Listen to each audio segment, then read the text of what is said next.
Hello, viewers out there. You're welcome once again to Sports Orbit. My name is Alpha Cho. Salif Usman is also in studio with me. Salif, welcome to Sports Orbit. On today's edition of the program, we'll begin straight from the home front, where, of course, after quite a time of waiting and delay, the NFF has finally appointed a new coach for the Super Eagles in the person of Bruno Labbadia. Of course, this news broke out during the week, and of course, Bruno Labbadia, the German-born football manager and former player who also played as a striker, is now the new coach of the Super Eagles. Although for a lot of Nigerians, not much is known about him, but I think his coaching resume is quite impressive. But some Nigerians have said he's an upgrade from Gennard Roy, if you want to think, and the likes of Jose Pesero, but still a new face when it comes to his Nigerian football. A lot of fans still don't know too much about Coach Labbadia. Yeah, just like you say that looking at his CV, that look impressive and upgrade from what we have in the past. But at the same time, many Nigerians are also pessimistic about, very skeptical about how his antecedents as a coach. He has coached several clubs, Hofburg, Bayer Leverkusen, and many others, all Stuttgart, but in all his coaching career, he has never coached outside Germany. And it's always coaching the German clubs. He has never moved out of Germany, taking his coaching career out of Germany. This is the first time he's moving out of Germany to coach. And at the same time, he never have an experience of what it takes to manage the national team. But football is always a football. It's about the level versus his level. But in the initial stage, when I first heard about his appointment, because it takes many people, except those within the NFF and those who are very close to the source, they have close source within the NFF. It takes many people unaware. He was never mentioned on the. Nobody heard of his name on the many candidates that has always been on the list. Hearing from several coaches that have mentioned that they are online for the job, but unfortunately, we just heard his name surprisingly on Tuesday that he has been appointed as the new coach of the Super Eagles. And at that instance, I was trying to look at his CV and where he's coming from and his statistics and what he has done in the past. So I was not impressed with what he has done in the past. Yes, he has managed several clubs in the past, but he has hardly won anything with any club he coached.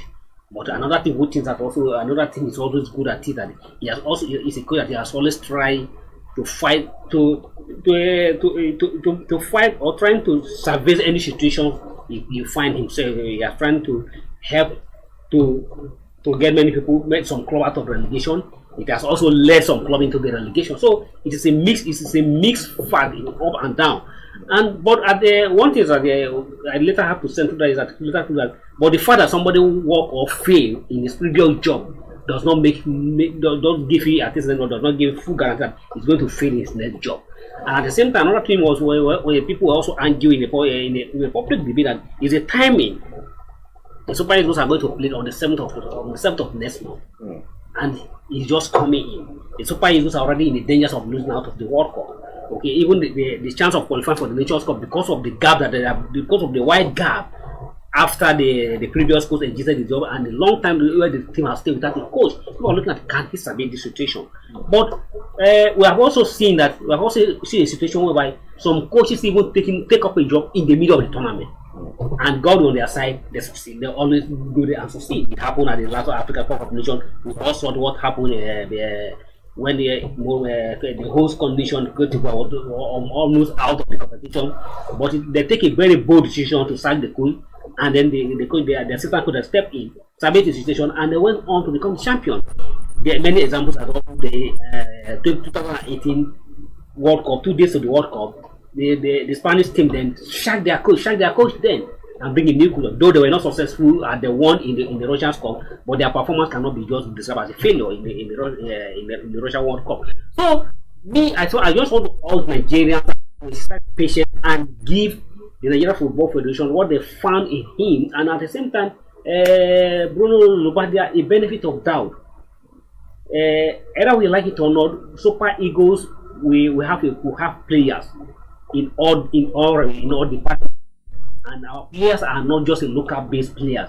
This he has within the time now he has given the job, so he has opportunity to read or to monitor those players, the CVs and what those players can do, that the achievement is already on his he can easily access and know which player to use and not which player to use. So I want Nigerians to exercise patience and give him the benefit of that. And at the same time, both the media in Nigeria and every other person that is concerned about the stakeholder, all the other stakeholders, we have stayed on this issue for a very long time. And we have debated on arguing on this issue for a very long time. But all of us are aiming for is a football team that Nigerians can be proud of. Now somebody has given that opportunity. I think all we need, rather than begin to criticize it, we should just exercise patience and give Lubadia all the necessary support, encouragement for him to come in steadily and steady and see what he can do. We shouldn't crucify him yet, but we just exercise patience, not mind his artistic, not mind his the past, but let's look at the future. What can he going to do? What can he going to do with the Super Eagles? We should just forget what he has done in the past and German club. Either he has coached in Africa before. No, the fact that to me, in my view, we always say that instead of giving the job to all these job man, journeymen within Africa, this is the first time he's coming to Africa and he's coming straight to Nigeria. So we should just give him all the necessary support and allow him to do what he can do. Let's forget, some people have also argued that we have never had a success with the German team. Yes, with the German coach, sorry. Yes, in the last 2 decades, is the third German that is coming to coach Nigerian Super Eagles. That is coming to coach Nigerian Super Eagles. We have Betty Vote. The highest Betty Vote goal was the quarterfinal at the 2008 African Cup of Nations in Ghana, and we have General. At least yes, he managed qualifiers of the Russia World Cup, and at this time take us to the semi-final of the 2009 African Cup of Nations, 2019 African Cup of Nations in Egypt, and we eventually won a bronze medal. We have won a bronze medal several, so it's not an achievement. But let's see what we are under. Maybe Lobadia will be an improvement on the other his compatriots who have coached the national team before. Don't forget that he is the 7th German school that is coming to Nigeria. Alright, let's take a look at the National Youth Games. That's Asaba 2024, where the 12 sub-committees have been constituted and charged with the task of putting in place well-organized National Youth Games that will be hosted by Delta State.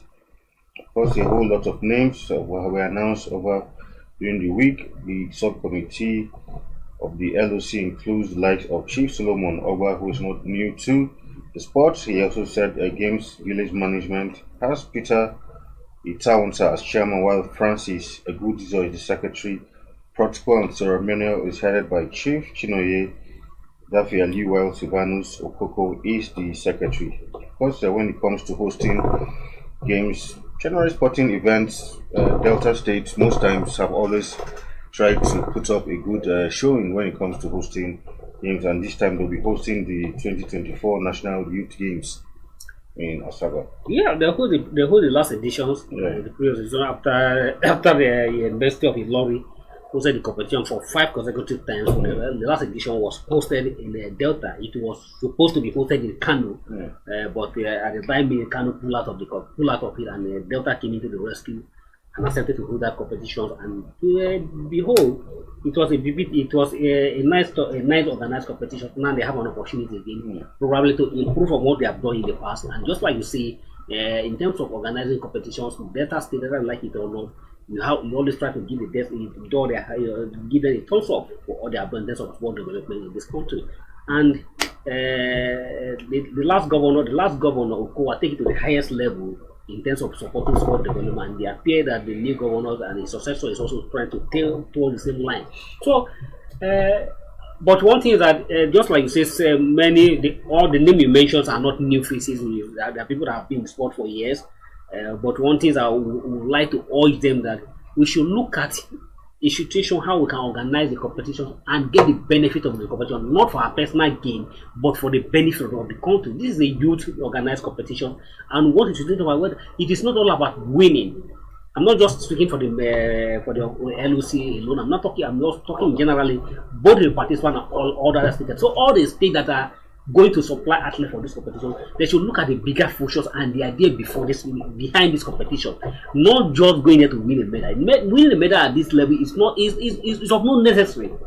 But try to groom young talent that we hope that can be the future of the sport in this country. All right, let's go to some other news. This time involving Wilfred Ndidi, where during the Carabao Cup on Tuesday he scored his 7th goal for Leicester City. Leicester were in action in the second round of the Carabao Cup, and his goal was enough to give Leicester City, well, for Wilfred, since especially before promotion back to the Premier League last season, he also performed very well for Leicester City. Reason why he was Leicester decided to, on the verge of even extending his deal, or rather gave him a new deal. But his performances for Leicester City has been fantastic so far since since coming back from that injury shortly before relegation, and the fight back to the to the Premier League. Injury has been very, very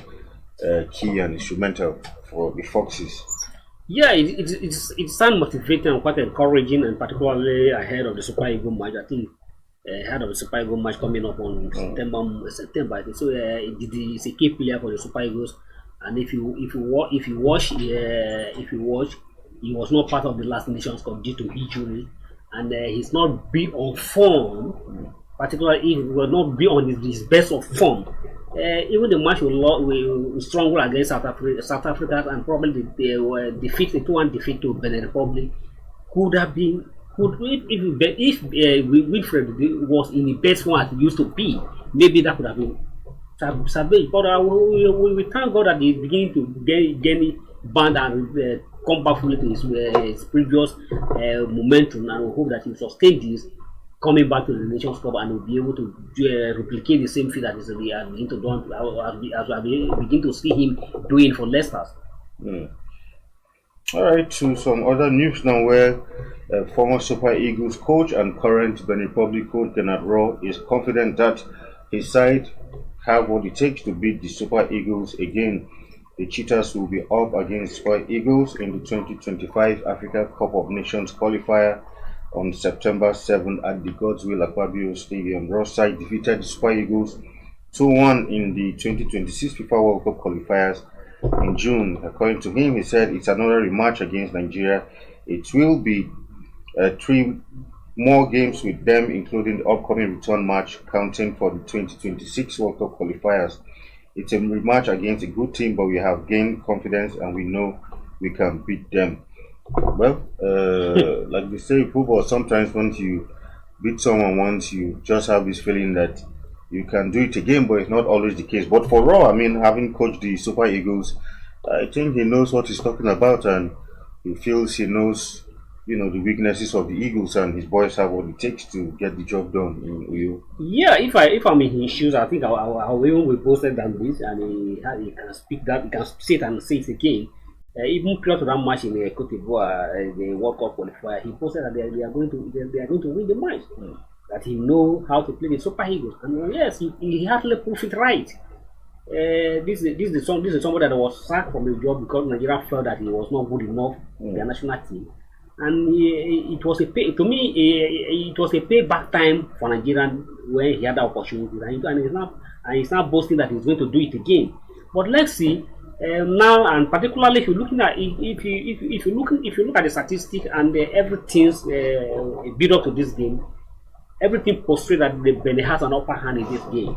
For instance, Super Eagles have been almost 3 months now without a coach. Gennard Rohr has been with his coach, his team, trying to either they are playing as national team, or they are going to arguing where he's just a national team coach. You don't have access to the player because the players are in their problem. But yes, as a coach, you monitor the player and see what they are doing on a daily basis.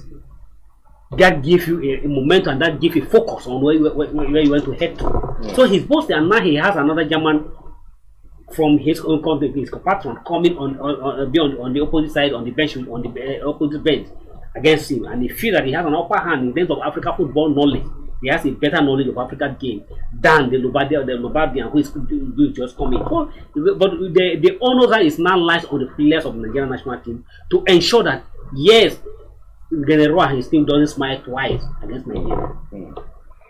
All right, let's go straight to the Champions League. Of course, the draws for the 2024-2025 season will take place later today, 5 p.m.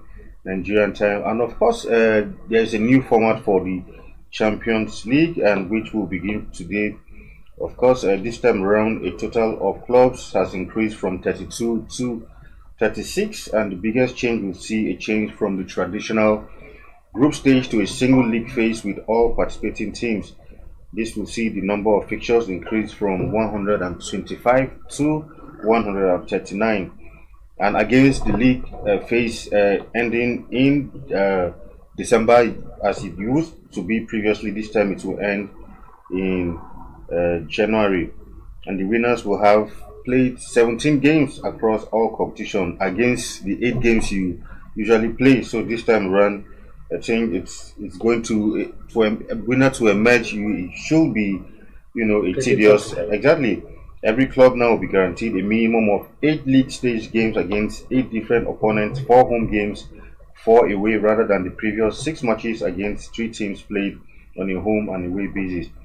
And of course, the top 8 sides will then qualify automatically for the knockout stage, while the teams that finish in 9th to 24th place will go through another draw in which they'll play a 2-legged playoff to secure a place in the last 16 of the competition, while teams ranked from 25th to 36th will be eliminated from all competitions. I think it simply means that the Champions League from this season will be even more difficult this time around.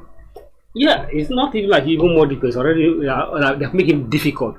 And if you have not won, of course, from the city, because against playing. No, not 8 games previously. Yeah, you play about now. You'll be playing 17 games if you get to the final. So if you have not won the Champions League before and you are hoping to win, you now see that it's now getting tougher. Obviously, and at the same time, that also keep more pressures on the players. We normally see that. We normally see that kicking against FIFA and the UEFA or trying to organize more competition, and it is always the same player moving from here to here.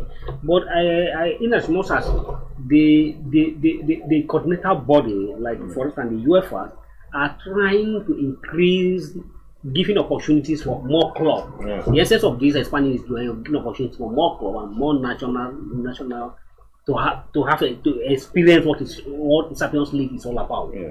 But they should also take into consideration that champions, participating players, they're keeping more pressures on the players. Now you play almost 38 games in your domestic league. Apart from you play 38 games in your domestic league. Then you now play 17 league in the continental league, that in the European Champions League.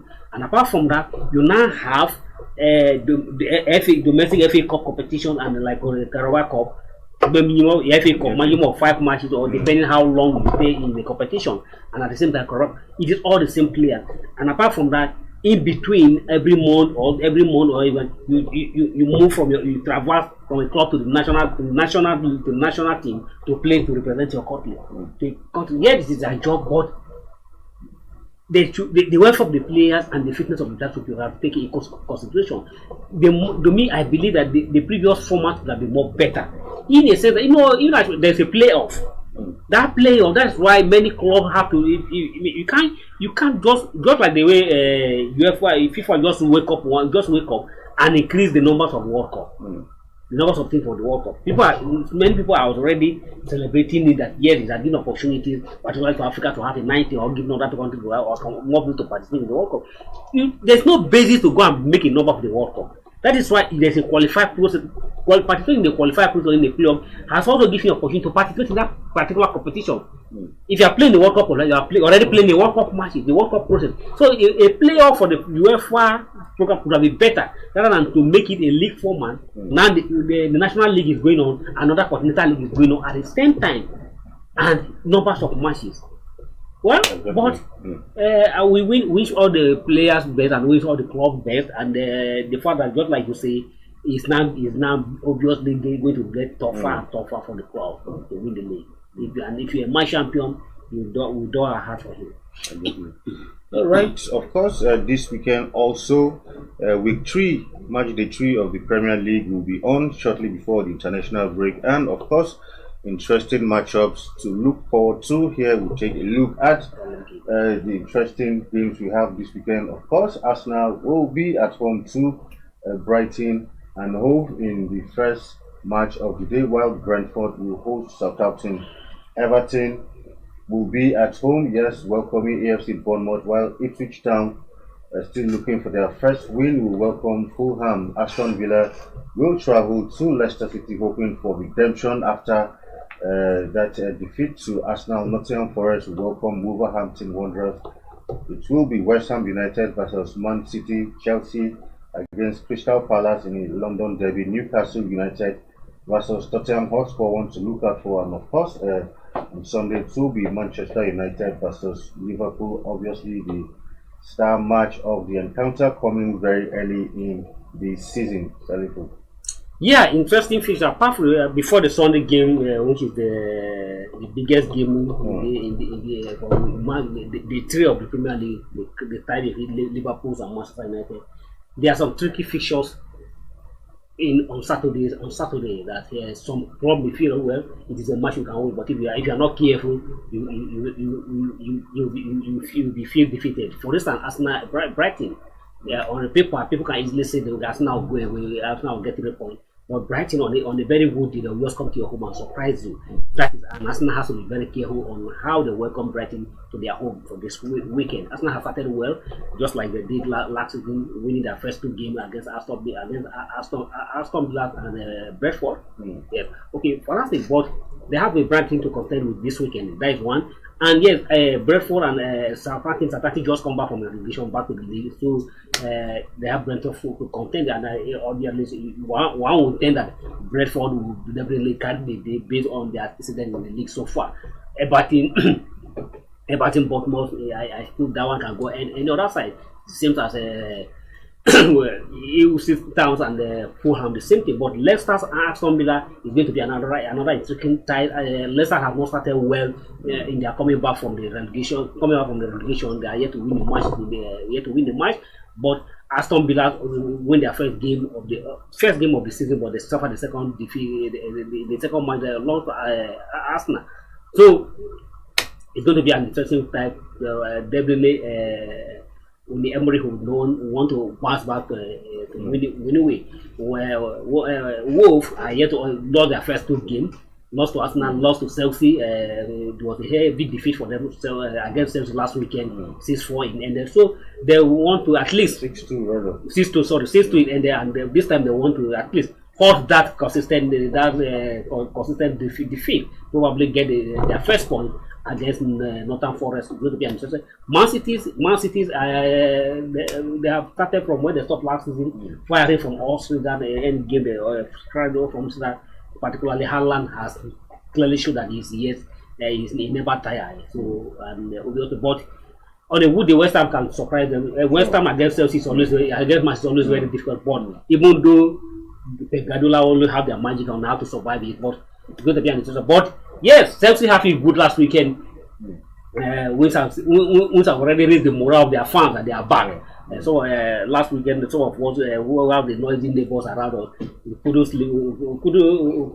allow them rest. But the Crystal Palace may shock them.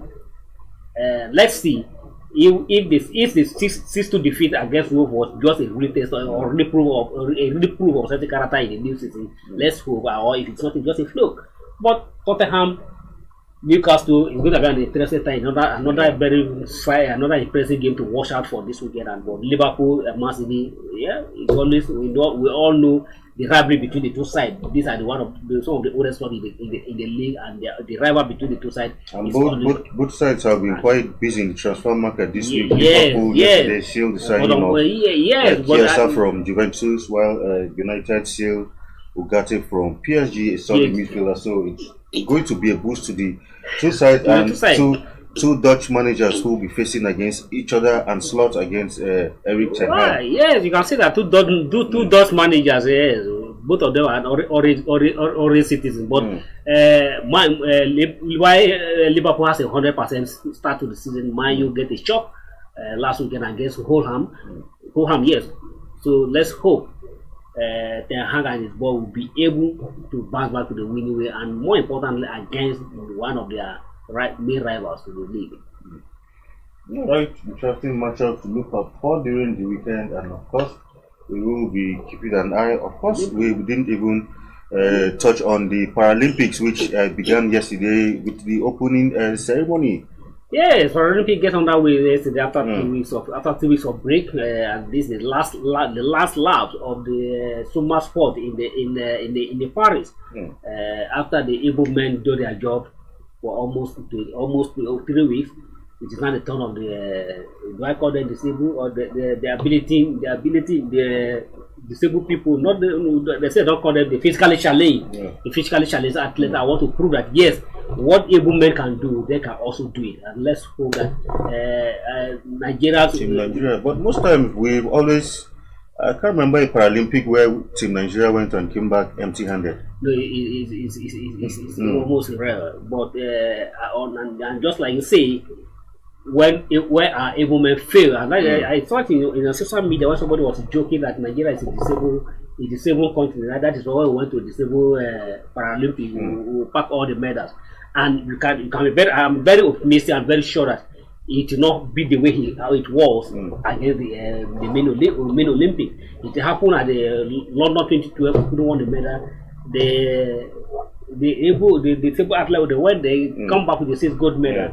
At the Rio, we all come back with the bronze. When they come with several gold medals, and at the same time at the Tokyo game. Now this time around, it will not be different. And even the Minister of Sport has begged them, please save my face. But with the medal from the Paralympics, save the face of the minister. Of course, under 20 Women's World Cup also get away tomorrow, and of course, hoping Falconets will also do the nation proud. Anyway, we'll keep an eye on all of this, and hopefully on Monday we'll give you a complete review of that and other sporting events as they happen across the globe. Well, that is our package on today's edition of the program. We'll be back next week for another exciting edition of Sports Orbit. Thank you for being in the studio once again. Thank you, Ashu. To co-present. We'll be back next week. Do have a wonderful time. My name is Afa Cho, and it's bye for now. Thank you for watching. For sponsorship and advert placements, please contact 080-3688-6158. Last Word Leadership Podcast